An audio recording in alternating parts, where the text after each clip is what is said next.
Chapter 1. In the days when the judges ruled, there was a famine in the land, and a man of Bethlehem in Judah went to sojourn in the country of Moab, he and his wife and his 2 sons. The name of the man was Elimelech, and the name of his wife Naomi, and the names of his 2 sons were Mahlon and Chilion. They were Ephrathites from Bethlehem in Judah. They went into the country of Moab and remained there. But Elimelech, the husband of Naomi, died, and she was left with her 2 sons. These took Moabite wives. The name of the one was Orpah, and the name of the other Ruth. They lived there about 10 years, and both Mahlon and Chilion died, so that the woman was left without her 2 sons and her husband. Then she arose with her daughters-in-law to return from the country of Moab, for she had heard in the fields of Moab that the Lord had visited his people and given them food. So she set out from the place where she was with her 2 daughters-in-law, and they went on the way to return to the land of Judah. But Naomi said to her 2 daughters-in-law, "Go, return each of you to her mother's house. May the Lord deal kindly with you, as you have dealt with the dead and with me. The Lord grant that you may find rest, each of you in the house of her husband." Then she kissed them, and they lifted up their voices and wept. And they said to her, "No, we will return with you to your people." But Naomi said, "Turn back, my daughters. Why will you go with me? Have I yet sons in my womb, that they may become your husbands? Turn back, my daughters, go your way, for I am too old to have a husband.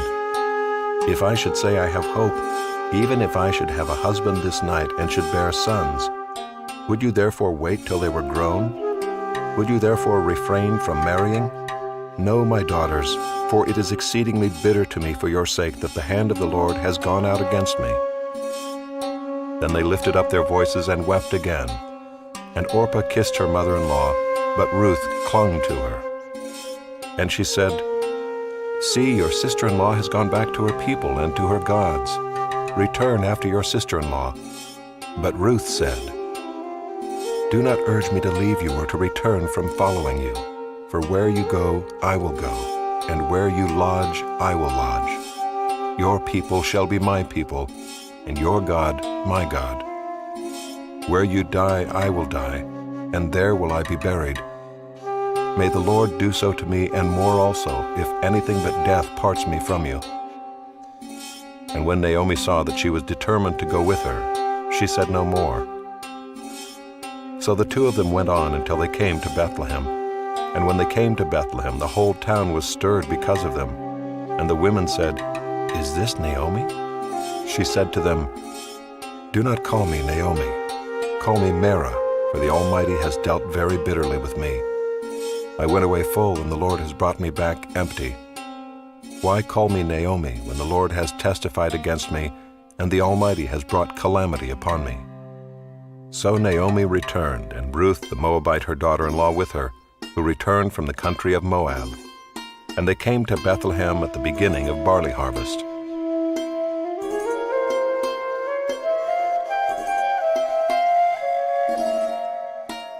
Chapter 2. Now Naomi had a relative of her husband's, a worthy man of the clan of Elimelech, whose name was Boaz. And Ruth the Moabite said to Naomi, "Let me go to the field and glean among the ears of grain after him, in whose sight I shall find favor."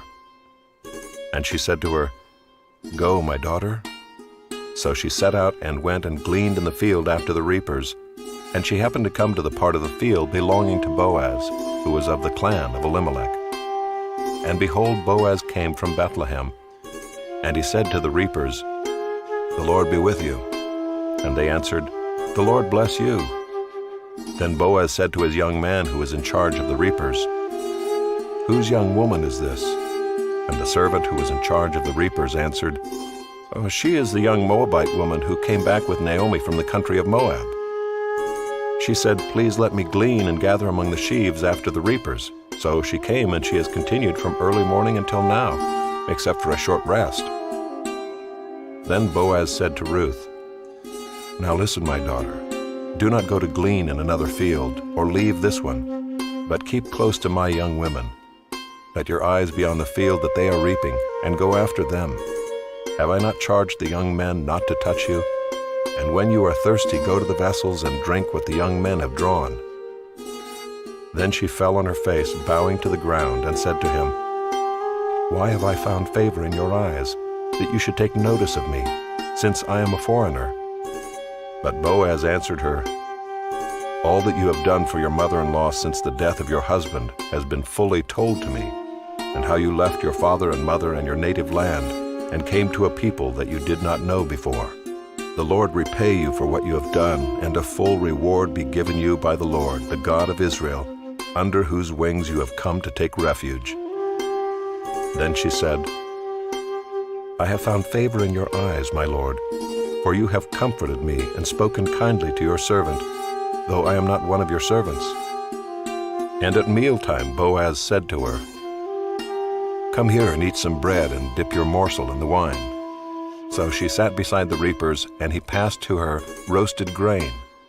And she ate until she was satisfied, and she had some left over. When she rose to glean, Boaz instructed his young men, saying, "Let her glean even among the sheaves, and do not reproach her. And also pull out some from the bundles for her, and leave it for her to glean, and do not rebuke her."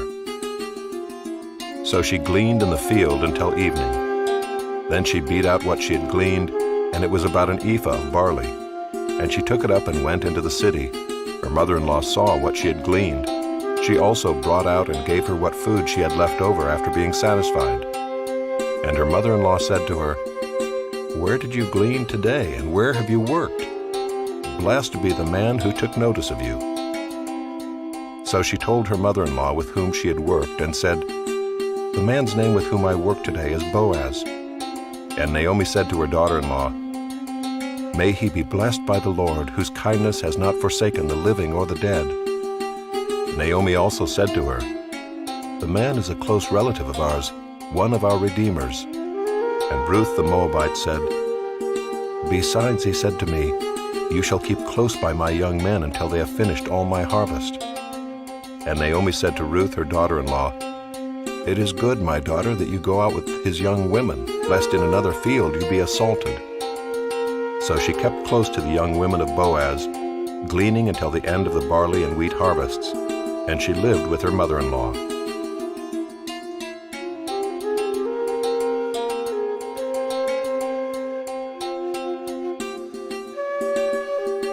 Chapter 3. Then Naomi her mother-in-law said to her, "My daughter, should I not rest for you, that it may be well with you? Is not Boaz our relative, with whose young women you were? See, he is winnowing barley tonight at the threshing floor. Wash therefore, and anoint yourself, and put on your cloak and go down to the threshing floor. But do not make yourself known to the man until he has finished eating and drinking. But when he lies down, observe the place where he lies. Go and uncover his feet and lie down, and he will tell you what to do." And she replied, "All that you say I will do." So she went down to the threshing floor and did just as her mother-in-law had commanded her. And when Boaz had eaten and drunk, and his heart was merry, he went to lie down at the end of the heap of grain. Then she came softly and uncovered his feet and lay down. At midnight the man was startled and turned over, and behold, a woman lay at his feet. He said, "Who are you?" And she answered, "I am Ruth, your servant. Spread your wings over your servant, for you are a redeemer." And he said, "May you be blessed by the Lord, my daughter. You have made this last kindness greater than the first, in that you have not gone after young men, whether poor or rich. And now, my daughter, do not fear. I will do for you all that you ask, for all my fellow townsmen know that you are a worthy woman. And now it is true that I am a redeemer, yet there is a redeemer nearer than I. Remain tonight, and in the morning, if he will redeem you, good, let him do it. But if he is not willing to redeem you, then as the Lord lives, I will redeem you. Lie down until the morning." So she lay at his feet until the morning, but arose before one could recognize another.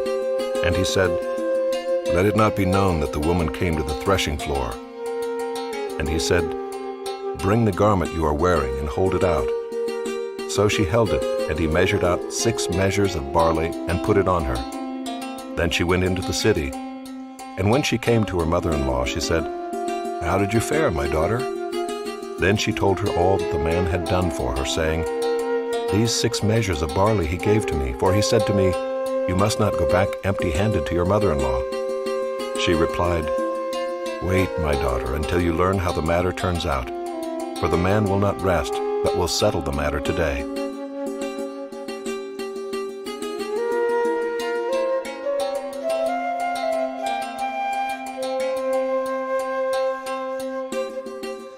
Chapter 4. Now Boaz had gone up to the gate and sat down there, and behold, the Redeemer, of whom Boaz had spoken, came by. So Boaz said, "Turn aside, friend, sit down here." And he turned aside and sat down. And he took 10 men of the elders of the city and said, "Sit down here." So they sat down. Then he said to the Redeemer, "Naomi, who has come back from the country of Moab, is selling the parcel of land that belonged to our relative Elimelech. So I thought I would tell you of it and say, buy it in the presence of those sitting here and in the presence of the elders of my people. If you will redeem it, redeem it. But if you will not, tell me that I may know, for there is no one besides you to redeem it, and I come after you." And he said, "I will redeem it." Then Boaz said, "The day you buy the field from the hand of Naomi, you also acquire Ruth the Moabite, the widow of the dead, in order to perpetuate the name of the dead in his inheritance." Then the Redeemer said, "I cannot redeem it for myself, lest I impair my own inheritance. Take my right of redemption yourself, for I cannot redeem it." Now this was the custom in former times in Israel concerning redeeming and exchanging. To confirm a transaction, the one drew off his sandal and gave it to the other, and this was the manner of attesting in Israel. So when the Redeemer said to Boaz, "Buy it for yourself," he drew off his sandal. Then Boaz said to the elders and all the people, "You are witnesses this day that I have bought from the hand of Naomi all that belonged to Elimelech, and all that belonged to Chilion and to Mahlon. Also Ruth the Moabite, the widow of Mahlon, I have bought to be my wife, to perpetuate the name of the dead in his inheritance, that the name of the dead may not be cut off from among his brothers, and from the gate of his native place. You are witnesses this day." Then all the people who were at the gate and the elders said, "We are witnesses. May the Lord make the woman who is coming into your house like Rachel and Leah, who together built up the house of Israel. May you act worthily in Ephrathah and be renowned in Bethlehem. And may your house be like the house of Perez, whom Tamar bore to Judah because of the offspring that the Lord will give you by this young woman." So Boaz took Ruth, and she became his wife. And he went into her, and the Lord gave her conception, and she bore a son. Then the women said to Naomi, "Blessed be the Lord, who has not left you this day without a redeemer, and may his name be renowned in Israel. He shall be to you a restorer of life and a nourisher of your old age. For your daughter-in-law who loves you, who is more to you than 7 sons, has given birth to him." Then Naomi took the child and laid him on her lap and became his nurse. And the women of the neighborhood gave him a name, saying, "A son has been born to Naomi." They named him Obed. He was the father of Jesse, the father of David.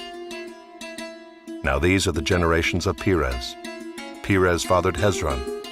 Hezron fathered Ram. Ram fathered Amminadab. Amminadab fathered Nahshon. Nahshon fathered Salmon. Salmon fathered Boaz. Boaz fathered Obed. Obed fathered Jesse. And Jesse fathered David.